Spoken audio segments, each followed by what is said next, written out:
पटना नाव हादसे में लापता लोगों की तलाश एक बार फिर शुरू हो गई है। रात में अंधेरे की वजह से काम रोक दिया गया था। ताजा जानकारी दे रहे हैं हादसे वाली जगह से संवाददाता प्रकाश कुमार। ढलते सूरज के साथ कई जिंदगियां डूब गई। हम दिखा रहे हैं गंगा नदी का नज़ारा, जहां एनडीआरएफ की टीम लगातार उस स्थान से आ रही है जहां पर कि अभी भी रेस्क्यू ऑपरेशन चल रहा है। ये है वो अम्यूज़मेंट पार्क जिसको आप देख रहे हैं अभी टीवी स्क्रीन पर, और इसी के ठीक बाईं ओर जो पतंगबाजी हो रही थी वो कार्यक्रम चल रहा था, जबकि जो हादसे वाली जगह है वो पतंगबाजी वाली जगह से कम 2 किलोमीटर की दूरी पर वो जगह है, और अम्यूज़मेंट पार्क के स्थान से करीब 1 किलोमीटर दूर होगा। ये जो जगह है आपको दिखा रहे हैं, जिस जगह में ये साफ दिख रहा है कि नाव लगने की जो जगह है या जिसे घाट कहते हैं, वो घाट जो बना हुआ था वो उस दूरी पर है जहां पुलिस वाले और एनडीआरएफ एसडीआरएफ की टीम लगातार रेस्क्यू ऑपरेशन में है।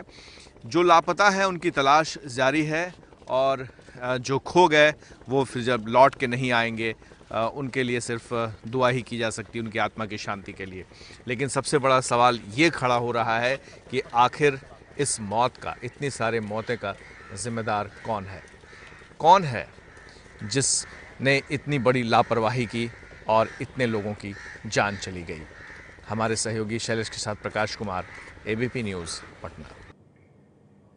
तो अब बड़ा सवाल यही बनता है कि इतनी मौतों का जिम्मेदार आखिर कौन है? इस हादसे ने प्रशासन की पोल तो खोल ही दी है। एबीपी न्यूज़ संवाददाता प्रकाश कुमार ने मौके पर मौजूद कुछ लोगों से बात की। आइए देखते हैं। नाव हादसे के बाद पूरा पटना शहर गमगीन है। सुबह सुबह गंगा नदी के किनारे कई लोग पहुंचे हैं जो आसपास रहते हैं। हम उनसे बात करते हैं कि क्या आम दिनों की तरह ही कल का भी नज़ारा था? भीड़ ज़्यादा हो जाती है, नाव कम पड़ जाते हैं, इसका असर क्या होता है? आप बताइए, कल उसी नाव पर आप सवार थे, उसके पहले वाली नाव पर आप गए थे और इधर से जहाज से गए थे, कहाँ आपको व्यवस्था में कमी लगी? सबसे बड़ा हम चूक जहाज वाले को मानते हैं कि 3 बजे के करीब यहाँ से बहुत बड़ा जहाज, जो आदमी 500 आदमी उस तरफ से आता और 500 आदमी जाता, तो उसको जहाज को लेकर के गाय घाट पहुँचा दिया गया है। हम आपको दिखा रहे हैं कि जो छोटे स्टीमर हैं, जो यहाँ पर 2 स्टीमर लगे हुए हैं, जिनमें से जो छोटा वाला स्टीमर था वही फेरी कर रहा था और उसमें 50 लोग के करीब में आ जा रहे थे, और ये बड़ी वाली स्टीमर इसी तरह से 1-2 बार सिर्फ फेरी लगाया, जिस वजह से हुआ। ये स्टीमर जो है ना लगभग 5 बजे बंद कर दिया, यहाँ पर कि पब्लिक का काफ़ी संख्या में भीड़ जमा हुआ गया था उस पार से इस पार लाने के लिए, उस वक्त बंद कर दिया गया स्टीमर को। नाव की संख्या कम होने से लाखों लाख जो आदमी गए थे उस नाव पर नहीं आ सके, और सरकार जो है सो बड़ा जहाज बंद कर दिया।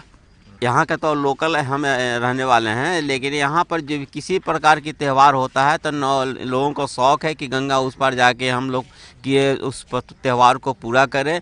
उसमें इस तरह से भीड़ काफ़ी जम हो जाता है, लेकिन व्यवस्था सरकार की तरफ से नहीं मिल पाता, कुछ नहीं मिल पाता है कि आज जो प्रशासन के लोग क्या करते हैं? जो नाव का परिचालन होता है तो ज़्यादा भीड़ हो जाती है, उसके लिए प्रशासन के लोग जो भी यहाँ पर आते हैं लोगों को देखने के लिए आते हैं, अपने वजह और कोई कार्य के लिए नहीं आते हैं। हमने भी देखा है, अमूमन जब भी हादसा हुआ है तो नाव के फेरी पर कई सारे नियम बताए गए, दिशा निर्देश दिए जाते हैं, लेकिन वो कागज़ पर ही रह जाते हैं, और इसी तरह से आम दिनों की ही तरह नाव का परिचालन होता है। ज़रूरत से ज़्यादा लोग चढ़ जाते हैं और हादसे होते रहते हैं।